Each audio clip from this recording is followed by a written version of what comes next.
Jonté, élèves de la terminale spécialité théâtre, vous présentent leur création pour le baccalauréat. Un montage de 1789 d'Ariane Mnouchkine.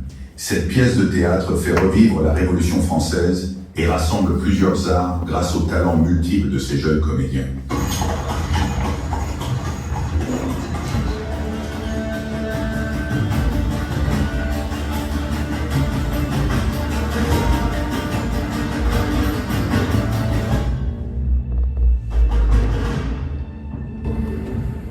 Mesdames et messieurs, avant de vous raconter comment on l'a prise, cette Bastille, il faut d'abord que l'on vous raconte comment tout a commencé. Parce que vous pensez bien que ce n'est pas une idée qui vous est venue en bouchon comme ça. On ne s'est pas dit, tiens, aujourd'hui on va la prendre cette Bastille. Non. C'est arrivé après une suite d'événements et de souffrances qu'il faut que je vous raconte. En mai 1789, les États généraux se sont réunis. Et pour tout le peuple de France, et le peuple de Paris en particulier, cela a représenté un immense moment d'espoir. On s'était dit que les choses allaient changer, que les misères allaient prendre fin. Et voilà même que, naïvement, on s'était repris d'amour pour le roi et de confiance en lui. Et puis les jours se sont mis à passer. Bientôt les semaines et on s'est aperçu qu'en réalité, rien ne changeait. Et que le roi n'avait pas du tout l'intention d'abandonner quoi que ce soit de son autorité.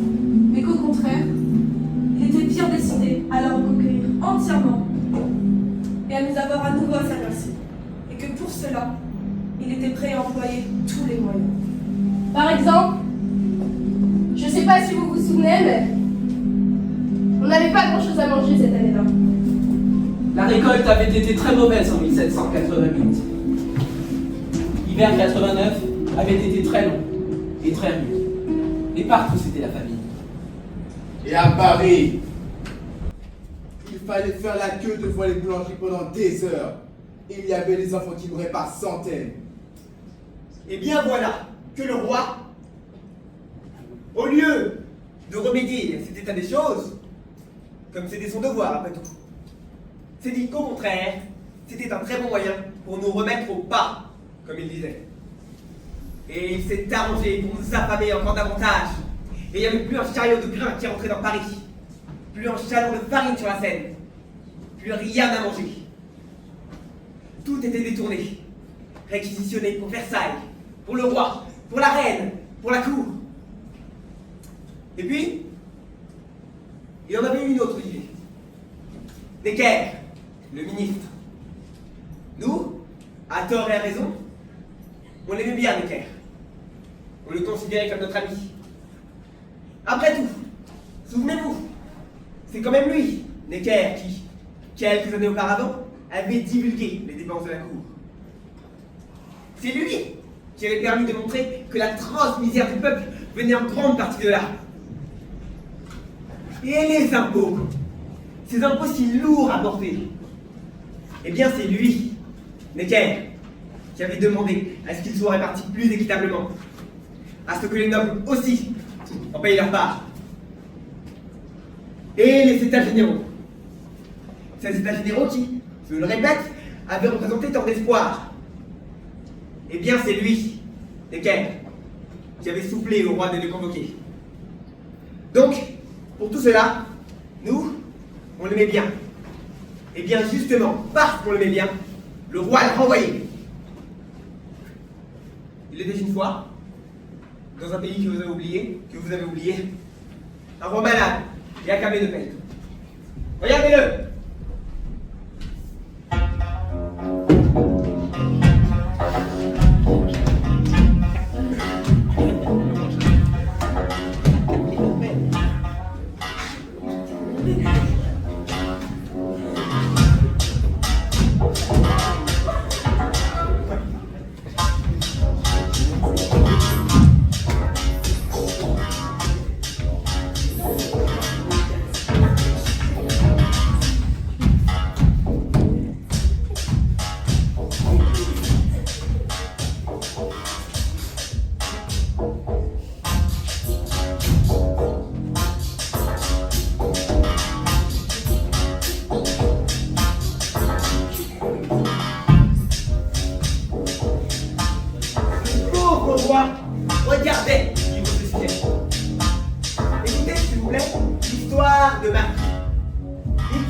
Marie la misérable, qui naquit, vieille et misérable, ainsi que sa mère et sa grand-mère, dans un pays habité par 2 hommes.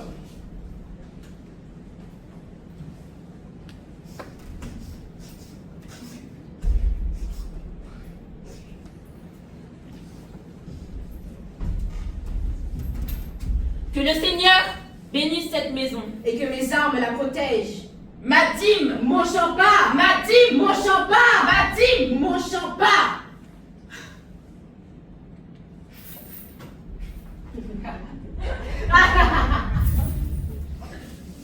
Dans un royaume plus près de nous, il était un seigneur, très chrétien, qui, non content de posséder les corps, se plaisait aussi à blesser les âmes.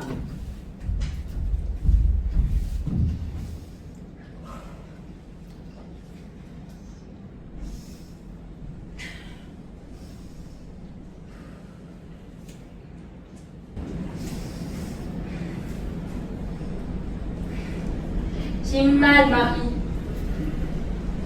Chante, ma petite. Chante. Marie, j'ai mal.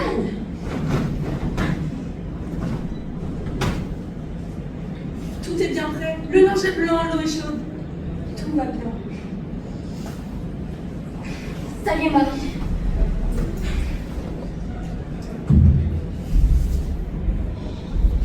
Je suis le Seigneur. J'ai bien chassé. Je suis fatigué. Ouvrez-moi. C'est le Seigneur. Je voudrais le voir à 100 pieds sous la crotte.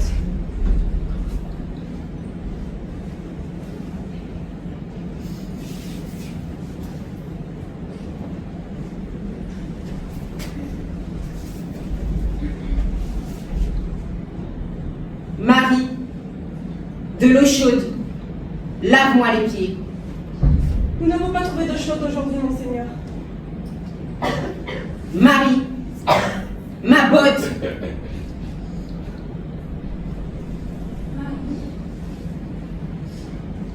Marie.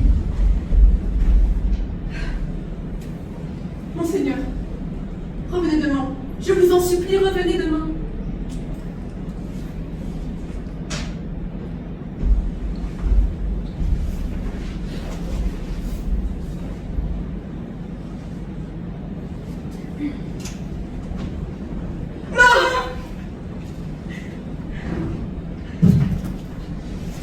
Quelle chasse.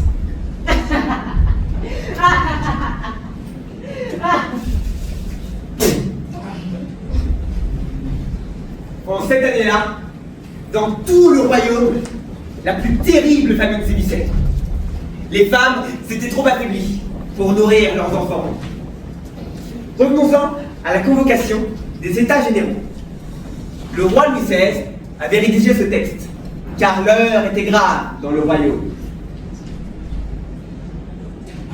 Non, arrêtez. Taisez-vous. J'en supplie. Taisez-vous, lui. Jamais satisfaite. Après tout ce que j'ai fait pour vous, Joséphine. Je ne vous ai pas donné le droit de m'adresser la parole, mon cher. Je vous avais dit que je voulais au collier.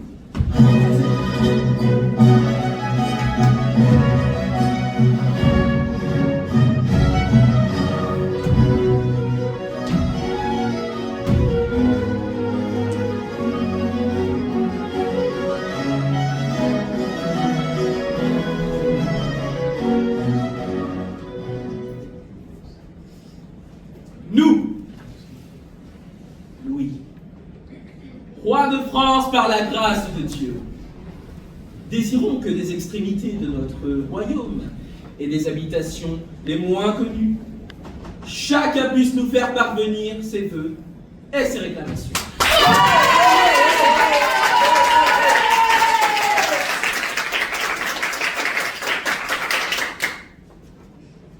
De manière que par une mutuelle confiance et par un amour réciproque, il soit apporté le plus promptement possible un remède efficace aux maux de l'État.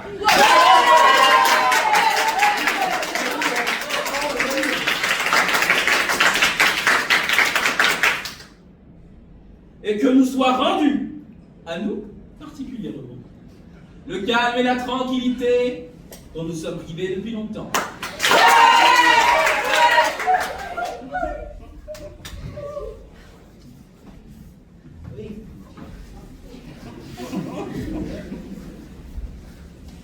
Alors, Dans tout le royaume de France, car c'est bien du royaume de France qu'il s'agit, les douces et merveilleuses paroles du roi firent naître dans tous les cœurs une immense espérance. Il me faut une chaise pour le roi.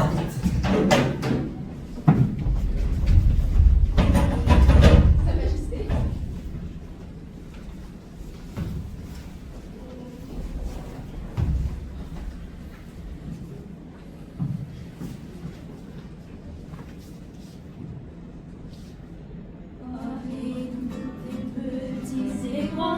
L'histoire d'un roi de 20 ans qui va nous ramener en France les bonnes mœurs et l'abondance. D'après ce plan, que deviendront et les catins et les brigands? S'il veut de l'honneur et des pères, que deviendront les grands seigneurs? Nous, paysans, rêvons de cela depuis longtemps. Nous, paysans, l'attendons depuis un moment. S'il aime les honnêtes femmes, que feront tant de belles dames? S'il marie les gens déréglés, que feront les riches abbés? S'ils étaient bien frivoles ensemble, que deviendront les courtisans? Que feront les amis du prince autrement nommés en province? Et que deviendront les mécréants si ces sujets sont ses enfants?